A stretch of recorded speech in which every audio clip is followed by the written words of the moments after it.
자, 그러면 다음 세 번째 기후로 넘어가겠습니다. 세 번째 기후는 요겁니다. 방금까지의 두 기후들, 한대 기후와 건조 기후와는 다르게 아주 나무가 많습니다. 하늘에서 내려다본 모습인데 이렇게 나무가 빼곡히 있는 곳을 우린 뭐라고 부르죠? 맞습니다. 밀림이라고 부르죠. 정글, 밀림. 근데 우리는 이렇게 열대 기후 지역에 형성된 이런 숲들을, 어이구, 선생님이 벌써 정답을 얘기했네요. 자, 이렇게 숲이 많이 형성된 이러한 기후를 우리는 열대 기후라고 부릅니다. 자, 그럼 이 열대 기후의 기후 특징은 뭐냐? 기온이 매우 높고 강수량이 매우 많다는 겁니다.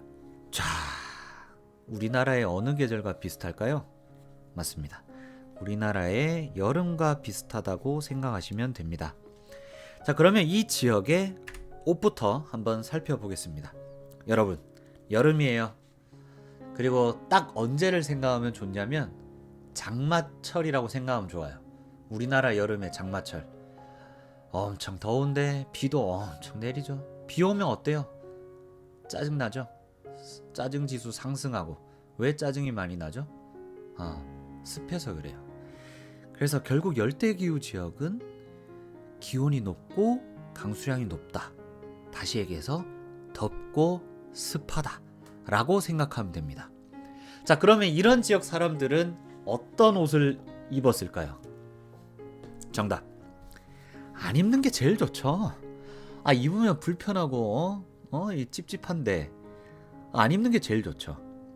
그래도 옷을 입어야 된다고 치면 어떤 옷을 입으면 좋으냐면 화면에 보이는 것처럼 반팔, 반바지 혹은 통풍이 잘 되는 옷을 입게 됩니다.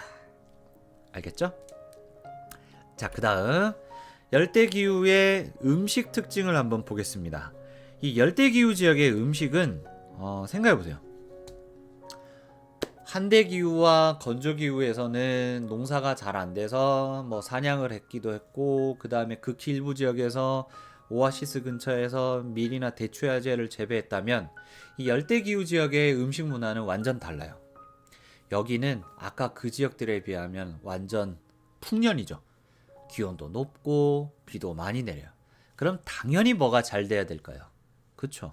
농사 엄청 잘 돼야 되죠. 근데 여기서 조금 고민되는 게 있습니다. 여러분 화면 보세요. 농사 지을 땅이 보이나요? 맞아요. 전부 나무잖아요. 전부. 사람들이 농사 지을 땅이 없어요. 그러면 어떡해요? 맞아요. 사람들은 이 나무들에서 자라는 열매들을 먹기도 하지만, 그래도 사람들, 가족들을 부양하고 사람들이 늘어나기 시작하면 이렇게 정착하면서 살다 보니 나무들을 일정 부분 베어내서 그 땅에 농사를 짓게 됩니다. 어려운 말로는 이동식 화전 농업이라고 하는데요. 요거는 제껴두고, 어쨌건 이런 열대기후 지역에서는 일부 나무를 베어내서 그 땅에 농사를 짓는데 주로 어떤 작물들을 재배하냐면 카사바, 얌과 같은 작물들을 재배합니다. 이거는 우리나라의 고구마 같은 거랑 비슷하다고 생각하시면 되고, 그리고 맛은 어떤 맛이냐면 여러분 그 공차라는 그 브랜드에 혹시 타피오카라고 아세요? 그거 씹어 먹으면 어떤 맛인지 아세요? 혹시 먹어봤나요? 그게 이 얌으로 만들었다고 하더라고요. 카사바로 만들었다고 하더라고요. 그래서 그냥 그런 맛인 것 같아요. 저는 안 먹어봐서 잘 모르는데, 어쨌건 이 카사바와 얌은 고구마 같은 그런 느낌이다 라고 생각하면 되겠습니다. 자, 그 다음 집. 자, 매우 덥고 비가 많이 내리는 이런 동네에서는 집은 어떤 집을 지어야 될까요? 여러분 여름철에 집에 있으면 뭐가 필수예요? 정답, 에어컨입니다. 그러면 이 지역에서도 분명 시원하게 할 수 있는 그런 집이었으면 좋겠죠. 그러면 벽이 필요할까요? 안 필요할까요? 그쵸? 벽이 없었으면 좋겠죠. 자, 그런데 이 지역 사람들은 주변에 뭐가 많죠? 맞아요. 나무가 너무도 많죠.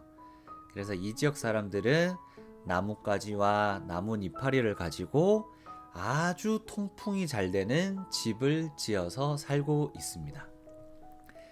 그래서 이 사람들은 덥고 습하고 그러다 보니 벌레도 많아서 이러한 모든 것들을 피하기 위해서 이렇게 땅으로부터 일정 간격 집을 띄워서 나뭇가지와 이파리들로 집을 짓고 이렇게 벽을 아예 뚫어버려서 통풍이 잘 되게끔 이렇게 집을 짓고 사는데, 이렇게 땅으로부터 일정 높이를 띄운 이러한 집을 우리는 고상가옥이라고 부릅니다. 그래서 열대기후 지역 사람들은 이러한 집에서 살고 있구나 라고 생각하면 되겠습니다. 자, 이제 지형이 달라지면 또 그 지역에 살고 있는 사람들의 문화가 달라지는지를 한번 볼 거예요. 여러분 화면을 잘 보시면 그냥 농사 짓는 모습이죠. 농경지의 모습이에요. 근데 여기서 여러분들에게 보여주고 싶었던 건 뭐냐면 바로 이거예요. 이 왼편의 사진은 땅이 평지죠. 그러니까 평야가 넓게 펼쳐진 지형, 다시 얘기해서 평지 지형, 평야 지형에서의 모습. 근데 이 오른쪽 위의 사진은 산이죠. 경사가 있죠. 이런 산지 지형에서의 농경지의 모습. 그리고 오른쪽 아래의 사진은 우리나라 남해의 사진으로 바닷가, 이런 지역에서의 농경지의 모습. 그러니까 다시 얘기해서 이 세 지역은 서로 지형이 다르죠. 왼편에 있는 거는 평지 지형, 오른쪽 위에는 산지, 그리고 오른쪽 안에는 해안. 이렇게 지형이 달라지다 보니 사람들이 농경지를 가꾸는 모습이 어때요? 다르죠. 여기는 그냥 평지에 평평한 넓은 땅을 확보할 수 있으니까 그냥 농사를 짓고 있고, 여기는 산지, 넓은 평지를 구하기 힘들다 보니 농경지를 어떻게 바꿨어요? 이런 걸 우린 계단식 논이라고 하죠.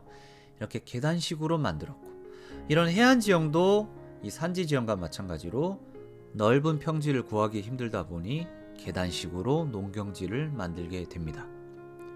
자, 그럼 여기서 우리가 또 결론을 내릴 수가 있겠죠. 지형이 달라지면 사람들의 삶의 모습이 바뀌는구나, 지형이 달라지면 문화가 달라지는구나를 알 수 있었습니다. 자, 그럼 여기까지 자연환경에 따라서 문화가 달라지는 것을 살펴봤습니다. 자, 그럼 이제 세 번째로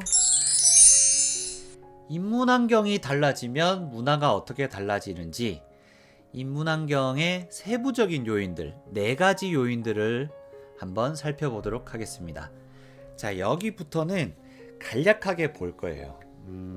자연환경 부분보다는 약간 비중이 좀 덜하고, 그리고 인문환경에 미치는 영향이 자연환경에 비해서는 조금 덜해요, 비중이.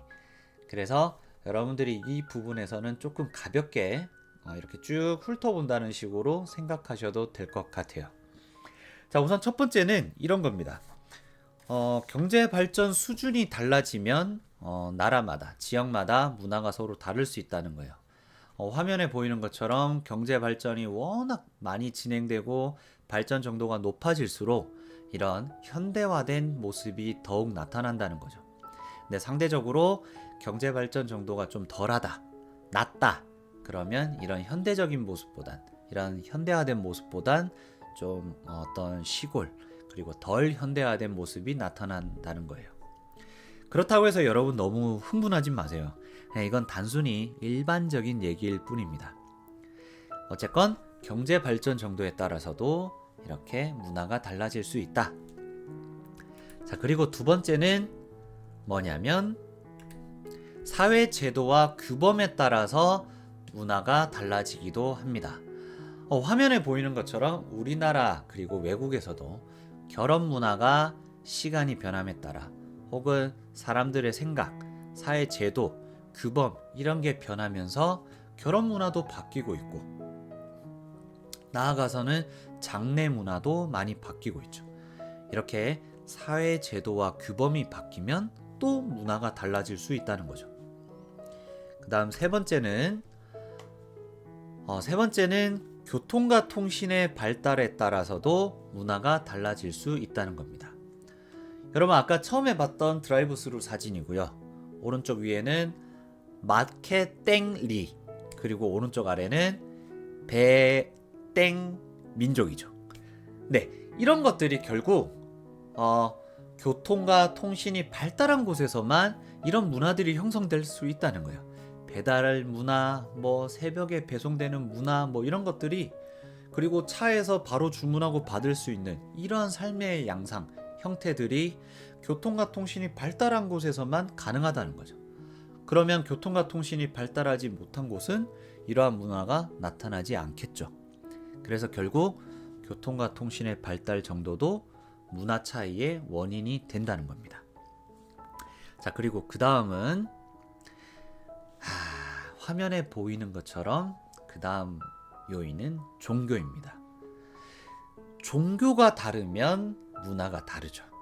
이건 선생님이 길게 설명하지 않더라도 너무도 잘 아는 사실이죠. 그래서 이번 수업 시간에는 두 가지 정도의 종교를 한번 볼 겁니다. 하나는 이슬람교입니다. 자, 이슬람교를 믿는 그러한 지역과 그러한 국가 사람들은 왼쪽 위에 있는 사진처럼 하루에 몇 번씩 메카를 향해 절을 하고 기도를 하고요. 그 다음에 여성들은 이런 히잡, 부르카, 차도르 같은 독특한 의상을 착용하게 됩니다. 그리고 이 오른쪽 아래 이거 보이시나요? 이걸 우리는 할랄 마크라고 하는데, 이슬람교를 믿는 사람들은 이 할랄 마크가 있는 음식, 식품, 과자 이런 것들을 먹는다고 해요. 그래서 우리나라에서 이 이슬람교를 믿는 국가로 과자 같은 걸 수출을 하면 이 할랄 인증 이걸 받지 않으면 그 나라에서 수입하지 않는데요. 그래서 할랄 식품만 이슬람교인들은 먹는다. 그 다음에 누구나 너무도 많이 알고 있는 사실, 이 사람들은 돼지고기를 먹지 않는다. 그러니까 결국 어떤 기후지역에 살든 간에 상관없이 이슬람교를 믿으면 이 사람들은 돼지고기를 먹지 않고 히잡을 쓰고 이렇게 메카를 향해 기도를 하는 이러한 문화가 나타난다는 거죠. 그럼 결국 문화가 다르게 만드는 원인이 되겠죠. 그 다음 살펴볼 종교는 힌두교입니다. 힌두교는 참 희한한 종교예요. 그렇다고 해서 힌두교를 비하하는 게 아니라 전 세계에서 한 국가에서만 엄청 믿는데도 세계 4대 종교에 들어갈 정도로 참 독특한 종교입니다. 자, 이 힌두교는 여러분도 잘 알겠지만 소를 신성하게 여기고 있어서 소를 절대 먹지 않습니다. 쇠고기를 먹지 않고요. 그 다음에 오른쪽에 있는 이 사진처럼 겐지스강을 신성하게 생각하기 때문에 이 사람들은 이 자신의 탄생 그리고 자신의 마지막까지도 이 겐지스강과 함께 한다고 합니다. 자, 그리고 이 힌두교는 다양한 신을 믿고 있는 이러한 문화가 나타납니다. 참 다르죠? 우리랑. 그렇습니다. 아이고, 벌써 서머리 컷이네요. 자, 고생 많으셨습니다. 오늘 배운 걸 한번 정리해 볼게요.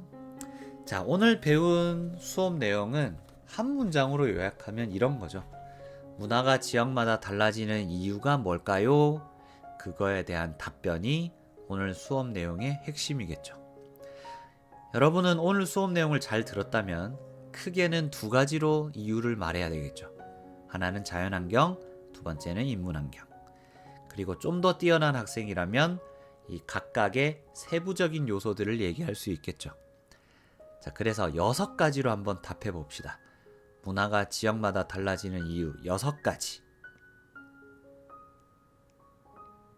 맞습니다.